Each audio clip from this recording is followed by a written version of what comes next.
wa sahbihi ajma'in, amma ba'du. Mitra Persada FM yang dirahmati Allah, kita senantiasa memanjatkan syukur alhamdulillahirabbil alamin. Allah masih memberi kita nikmat yang tiada terhingga, maka wajib kita bersyukur atas nikmat tersebut. Di antara cara bersyukur adalah memanfaatkan waktu yang diberikan Allah untuk menambah pengetahuan, menuntut ilmu, mencari ilmu. Man kharaja min baitihi fi talabil ilmi fahuwa fi sabilillahi hatta yarji'a, rawahul imamul Tirmidzi.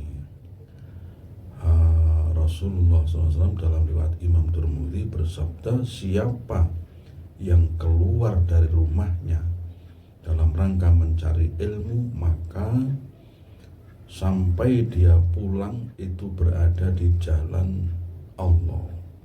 Di selama perjalanannya mencari ilmu sampai pulang lagi itu berada di jalan Allah. Nah, kalau belajarin dari rumah gimana? Kan gak keluar dari rumah. Nah, tapi yang namanya mencari ilmu, walaupun tidak keluar dari rumah, ya pahalanya tetap oleh Allah diberikan. Kan dia mendengarkan handphone atau televisi atau radio kan mengeluarkan uang, yaitu membayar listrik, membayar listrik. Sumbernya kan dari listrik gitu. Dia tidak ngantuk mendengarkan dengan seksama. Nah, itulah yang diberi pahala. Makanya kita senantiasa meningkatkan kebaikan-kebaikan, termasuk meningkatkan ilmu pengetahuan. Banyak orang karena tidak tahu sehingga melakukan kesalahan besar. Hari ini Mitra Persada, kita bacakan tafsir Al-Jalalain sampai surat An-Nahl, ya, surat juz 14.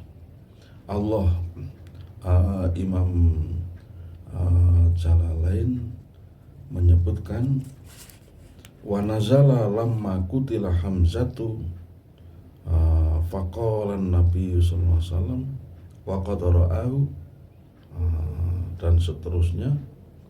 Kemudian turunlah ayat atau firman Allah, wa inna qabtum fa'aqibu bimisli ma uqibtum bih. Jadi ayat ini turun ketika Sayyidina Hamzah, paman Kanjeng Nabi sallallahu alaihi wasallam, terbunuh pada perang Uhud. Sayyidina Hamzah itu sebelumnya pernah membunuh tokoh kafir. Nah, dia kemudian pada perang Uhud, perang yang kedua dalam Islam setelah perang Badar, dia juga terbunuh. Wah, itu bikin Kanjeng Nabi enggak terima. Waduh, pokoknya mau membalas gitu. Maka turun firman Allah Subhanahu wa taala, wa inna aqabtum, bismillahirrahmanirrahim, wa in aqabtum, lan lamun nyiksa tombales sira kabeh, fa'aqibu mongko bales sira kabeh, bimis lima, kelawan sepadane barang, uqibtum kang den siksa sira kabeh, bihi kelawan ma. Jadi ada batasannya membalas suatu perbuatan itu.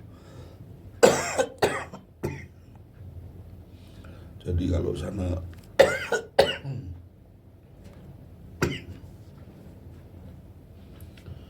sana melakukan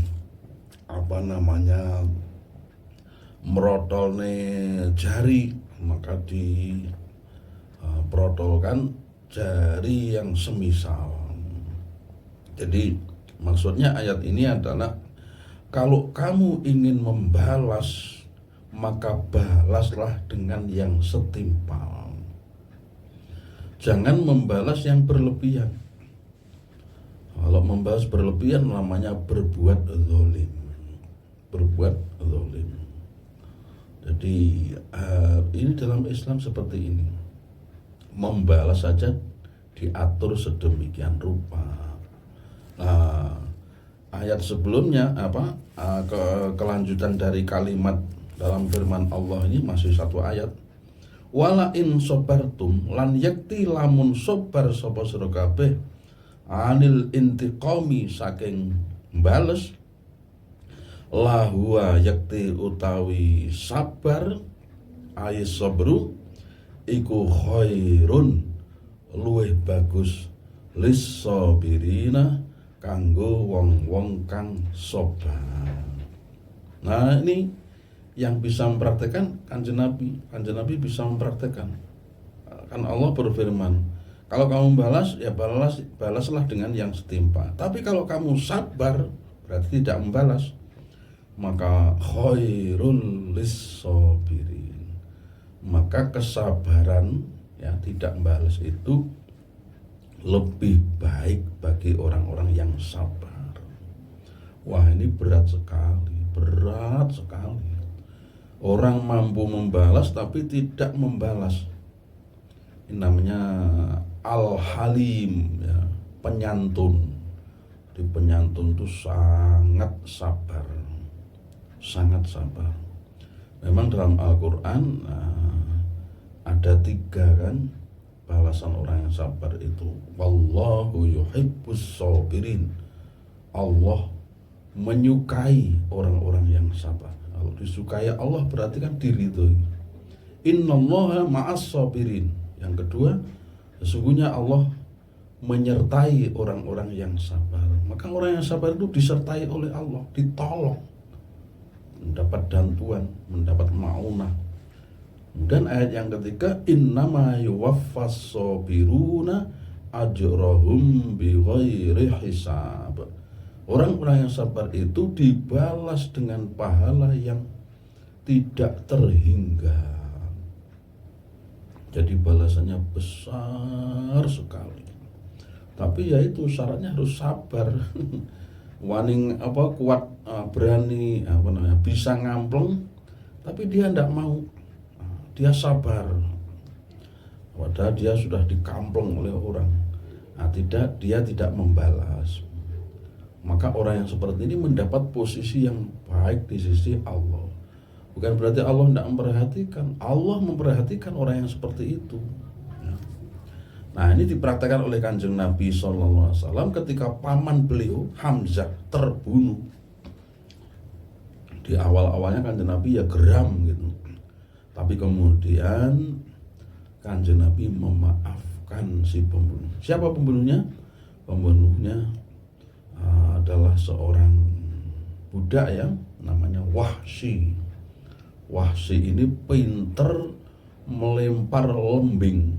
Jadi lembing itu seperti genter gitu, ujungnya itu lancip. Itu dilempar itu langsung kena ke dadanya Sayyidina Hamzah, langsung meninggal. Nah, kemudian Wahsy ini untuk menebus perbuatannya itu dia masuk Islam, kemudian membunuh orang kafir setelah itu ya, setelah kejadian itu. Nah, itu sebagai ijol atau pengganti dari perbuatannya. Jadi ada kisah dalam hidup ini ya, sejarah seperti itu. Sayyidina Hamzah terbunuh, tidak bisa hidup lagi, tidak bisa dihidupkan lagi. Tapi orang yang masih hidup, pembelanya, keluarganya masih mampu bersabar, dan yang membunuhnya itu istilahnya menebus dosa-dosa atau perbuatannya. Nah, dalam salah satu riwayat disebutkan setelah 40 tahun dari kematian Hamzah, setelah 40 tahun dari perang Uhud, ini kan terjadi banjir di Gunung Uhud itu, di di pelataran Uhud yang tempat perangnya itu, perang umat Islam dengan orang kafir Mekah. Itu terjadi banjir, kemudian nyerempet mengenai jenazah-jenazah yang dikubur di situ. Nah, mengenailah juga jenazahnya Hamzah ini, Hamzah bin Abdul Muttalib. Jadi Hamzah ini saudara kandungnya abahnya Kanjeng Nabi sallallahu alaihi wasallam. Kalau abahnya Kanjeng Nabi itu anak ragil, benar Hamzah ini kakaknya. Itu masih apa namanya? Utuh jenazahnya, jasadnya Sayyidina Hamzah ini. Memang orang yang mati syahid kan, mati membela Islam. Nah, seperti itu. Jadi jasadnya utuh. Saya di kampung saya sendiri ya ada seorang wanita yang setiap harinya itu membaca Al-Quran gitu. Sebenarnya dia tidak hafal Al-Quran, tapi membaca Al-Quran, khatam balik sampai waktu dia sakit itu membacanya ratusan kali, khatamnya itu ratusan kali. Ketika meninggal ya seperti orang biasa meninggal gitu, nggak ada yang tahu. Nah, beberapa tahun kemudian suaminya meninggal. Suaminya meninggal itu kan maunya dimakamkan di sebelahnya. Nah, diduduk di ambil tanahnya di situ dalam rangka persiapan pemakaman suami. Loh, ternyata nyenggol kain kafannya si istri tadi. Wah, itulah baru orang gempar, wah ternyata masih utuh ya. Masya Allah. Oleh karena itu, begitulah kalau kita cinta kepada Al-Quran ya. Al-Quran itu mengajarkan kita, atau guru kita, penunjuk jalan kita, insya Allah ya berat sekali ya. Ahlul Quran ahlullahi wa khassatuh. Ahli Al-Quran itu adalah keluarga Allah dan orang yang istimewa di sisi Allah. Menjadi orang ahli Quran itu ya berat sekali. Dia harus menghalalkan apa yang dihalalkan Allah dan mengharamkan apa yang diharamkan oleh Allah. Dia mengamalkan isinya, itu berat sekali. Nah, kemudian fakaffa sallallahu alaihi wasallam kan tadinya Rasulullah pernah bersumpah akan membalas si Wahsy ini, pembunuhnya ini. Maka kemudian Rasulullah mencegah diri, artinya menahan, tidak jadi melaksanakan sumpahnya. Wakaffara an yaminihi. Dan Kanjeng Nabi kemudian membayar kafaroh atas sumpahnya itu, karena nggak dilakukan, nggak dikerjakannya dalam hal baik ya. Jadi orang yang bersumpah kemudian dia ingkari sumpahnya, nggak dikerjakan, maka dia membayar kafarah. Rawahul Bazzar. Ini hadis diriwayatkan oleh Imam Al-Bazzar. Jadi yang semula kita geram, mangkel, dendam pokoknya harus keluarga kita ada yang membunuh gitu kan, kita harus mentolong bunuh. Kemudian sadar, sabar, mati dan hidup itu ketentuan Allah. Sampai sadar, nggak jadi membalas. Wah, itu lahuwa khairul lis-sabirin. Itu adalah lebih baik bagi orang yang sabar. Wah, itu ada pahalanya tersendiri di sisi Allah. Pahalanya banyak sekali. Sabar seperti itu. Kemudian ayat berikutnya memerintahkan kita bersabar. Wasbir lan sabaro sira Muhammad. Wa ma sabruka lan ora utahe sabar sira illa billahi kejaba kelawan Allah, ai bitaufiqihi, kelawan pitulungane Gusti Allah. Jadi pertama Allah menyuruh Kanjeng Nabi sallallahu alaihi wasallam bersabar. Sabarlah. Kanjeng Nabi ini juga disakiti bukan main ya, dengan kata-kata, bahkan mau dibunuh. Tapi sabarnya bukan main. Sabar. diperintahkan oleh Allah, dan bersabarlah. Wa ma sabruka illa billah, dan tidaklah kesabaranmu itu kecuali berkat pertolongan Allah. Jadi orang mempunyai sifat sabar, mempunyai sifat tidak dendam, atau ya pokoknya sabar, ekonominya ruwet atau sulit, seret ya. Kemudian dia bersabar, maka dia mampu bersabar itu karena ditolong oleh Allah. Ya, sebagaimana amal-amal yang lain ya, kita bisa sampai ke musola atau masjid, itu hakikatnya yang menggerakkan kita adalah Allah. Kita bisa mencari ilmu, maka yang menggerakkan adalah Allah. Semua atas pertolongan Allah. Ya, kelihatannya saja atas usaha kita, tapi hakikatnya adalah pertolongan Allah. Maka dari situ kita memperbanyak bersyukur kepada Allah. Memperbanyak bersyukur, la in syakartum la azidannakum. Kalau bersyukur ya kami tambahi. Wala tahzan alaihim, wala tahzan lan ojo susah sira alaihim ing ngatasé sebab wong-wong kafir. Ayil kufari, tegese wong-wong kafir. Illam yu'minu, lamun ora iman sapa kufar, lihirsika krana bronto sira, krana semangat sira, ala imanihim ing atase imane kufar. Jadi perintah berikutnya atau larangan berikutnya, wala tahzan alaihim, jangan engkau susah karena mereka tidak mau beriman. Jangan susah.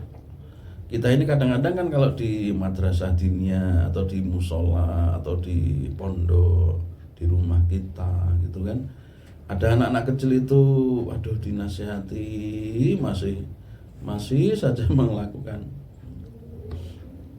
Kalau saya itu santri itu, saya suruh kalau pagi itu dimatiin lampunya, sudah siang, masih belum dimatiin. Wah, namanya santri ya, masih anak-anak. Kalau di musola itu kan anak-anak suruh diam, jangan gembrang. Ya sak nalika bisa, tapi habis itu rame lagi. Nah, seperti ini kita tidak usah susah, tidak usah bersedih hati.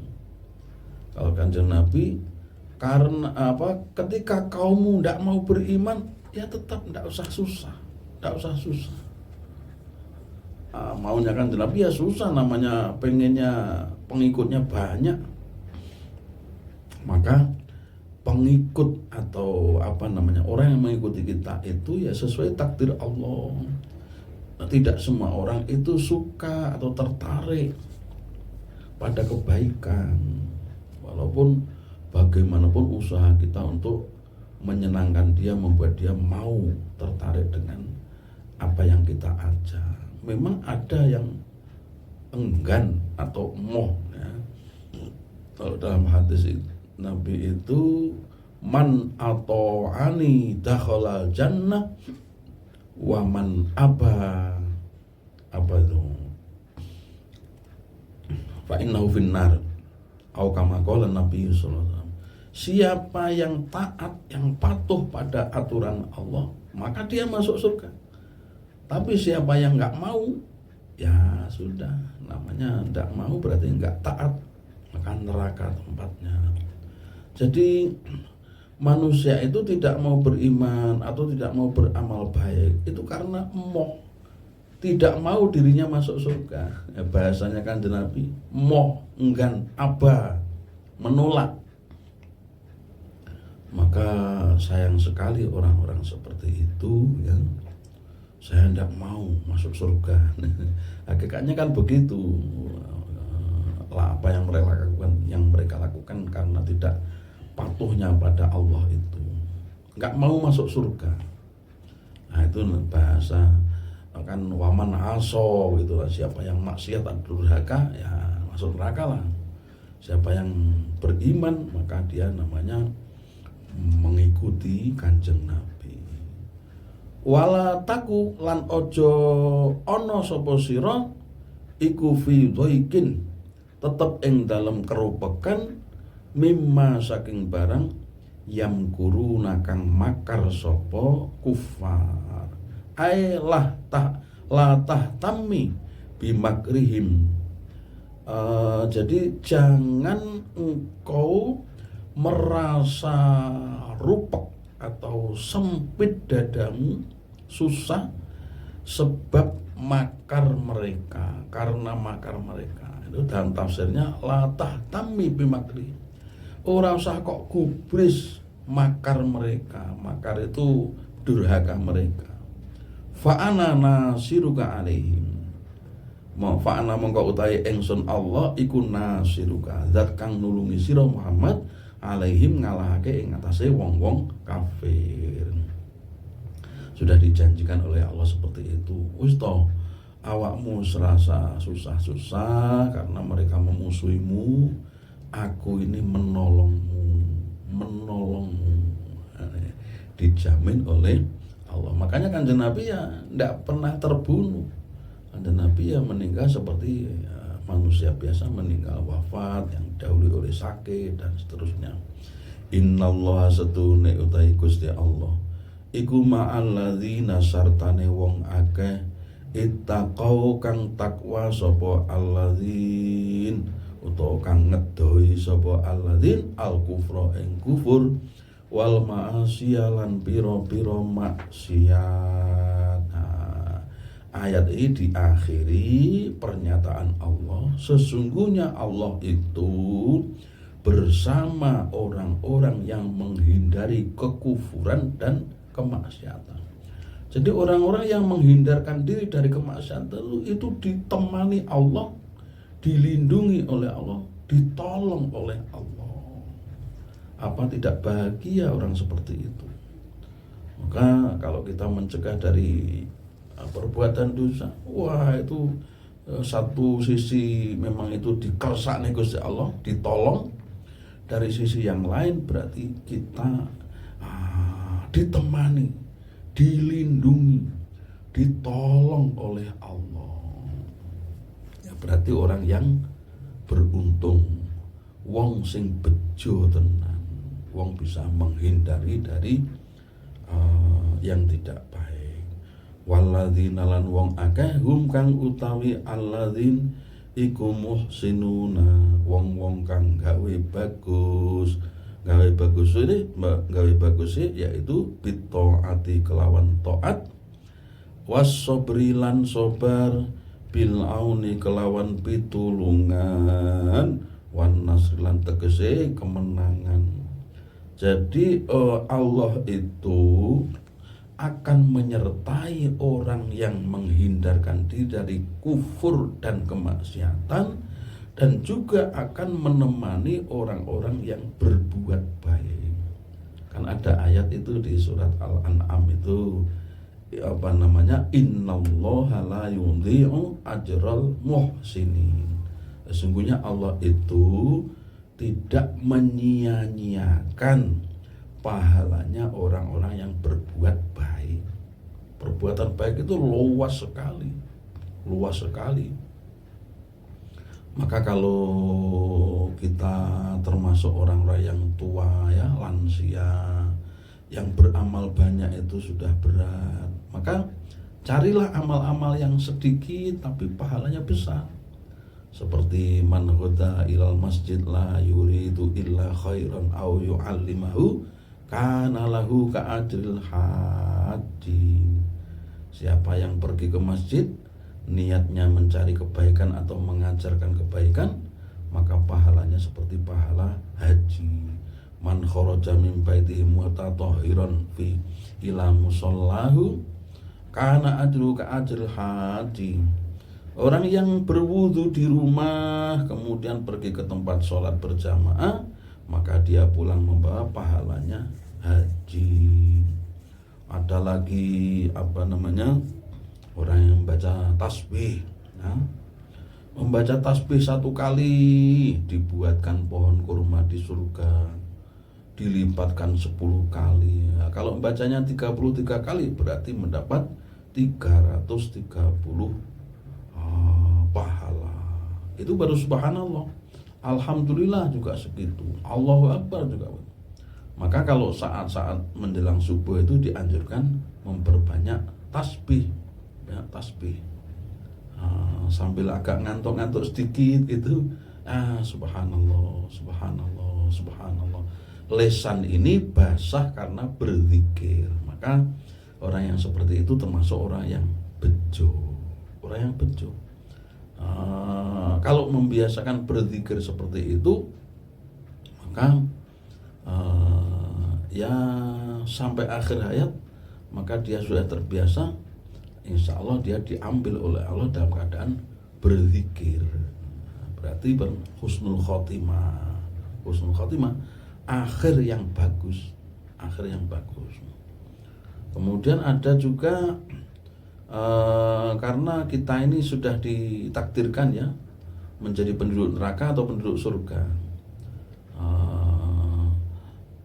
Makanya Kanjeng Nabi itu menyuruh kita i'malu fakullun muyassarun lima khuliqa. Selalu beramalah karena masing-masing kita itu sudah ditakdirkan lima khuliqa untuk menjadi apa kita ini. Kalau memang menjadi ahli surga, maka kita ini dilalah ditakdirne senang dengan kebaikan.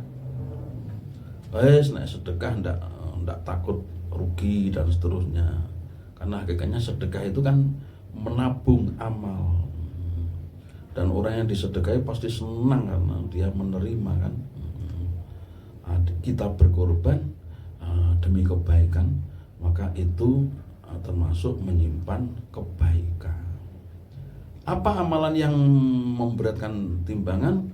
Amalan yang memberatkan timbangan amal kebaikan itu adalah berupa akhlak yang baik, tutur kata yang menyenangkan. Apa yang memberatkan amal jelek, yang membuat amal jelek itu berat dibanding amal baik, masih berat amal jeleknya, ya, dia adalah ghibah. Ghibah itu definisinya dzikruka akhauka ma yakrahu.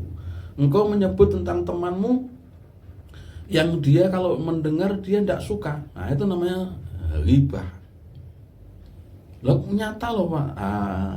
Kalau nyata namanya ghibah karena dia tidak suka. Kalau nggak nyata, wah itu sudah termasuk fitnah. Nggak melakukan dituduh berarti fitnah. Jadi fitnah maupun ghibah itu tidak boleh. Itulah yang memberatkan timbangan amal buruk. Maka sekali lagi kita ini dianjurkan udah berbuat baik saja gitu. Terpojok sekalipun atau tidak dikenal sekalipun, tetap saja berbuat baik. Manusia tidak kenal kita, tapi Allah mengenal kita. Mudah-mudahan Allah memudahkan kita untuk berbuat yang baik ya. Subhanakallahumma wa bihamdika asyhadu an la ilaha illa anta astaghfiruka wa atubu ilaik. Kurang lebihnya mohon maaf. Wallahul muwaffiq ila aqwamit thoriq. Wassalamualaikum warahmatullahi wabarakatuh. Tadi ada